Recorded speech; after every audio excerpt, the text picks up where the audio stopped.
The American people are about to give Republicans a second chance that we know we don't deserve, that we haven't earned, but we know that this time we have got to be worthy of it.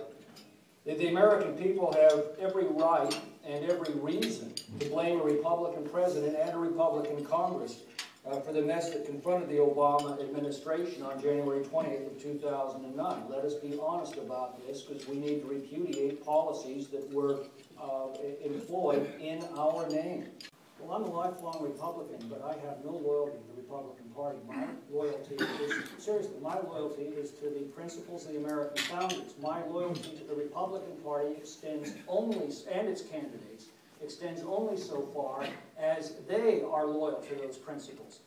I don't see that in the current ticket. Two of the people on the Republican ticket were singularly responsible for the biggest tax increase by any state in American history, and these are Whitman's hand-picked running mates.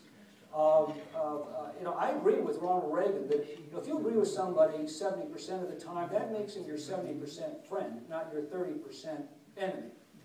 But I look at Whitman, I agree with her maybe 20% of the time. And she's opposing Proposition 23 to repeal AB 32 that is absolutely decimating California's economy.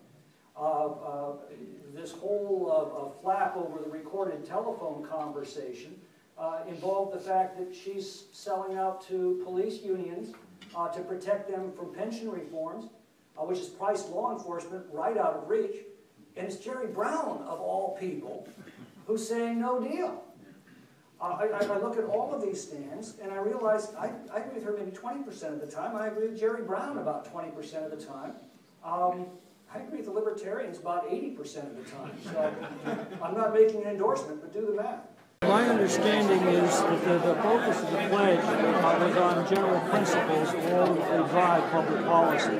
There are specific pledges, however, there are specific policy pledges in the document, including rolling back federal spending to the pre-Obama levels, which I realize doesn't go anywhere nearly far enough, but is a very specific promise to the American people. So that wasn't a problem? Ultimately, again, there's a lot of stuff I would have liked to see in it. There were several things I didn't like to see in it. But overall, I think it is a first-rate statement.